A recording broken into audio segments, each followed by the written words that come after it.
అధికార పక్షం మాట్లాడకుండా ఉండాలంటే మీరు డీవియేషన్ కాకుండా గవర్నర్ ప్రసంగం పైనే మాట్లాడారు. జగదీశ్వర్ రెడ్డి గారు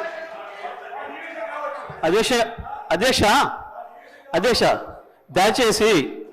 దయచేసి మీ కామెంట్స్ పైన కూడా నేను స్పందించదలుచుకున్నాను అధ్యక్ష. రాష్ట్ర ప్రజలు మొత్తం చూస్తున్నారు అప్పటి నుండి. నేను దీంట్లో నుంచి ఒక అక్షరం పక్కకు పోయినా ఇప్పుడు వారు మంత్రి గారు మాట్లాడిందో ఇంకోరు మాట్లాడిందో ఇందులో ఏమైనా ఒక అక్షర సంబంధం ఉందా దాన్ని మీరు తేల్చండి. ఈ సభలో ఉండమంటే ఉంటా పొమ్మంటే పత్త అధ్యక్ష. నేను రాష్ట్ర ప్రజలు అందరూ చూస్తున్నారు అధ్యక్ష.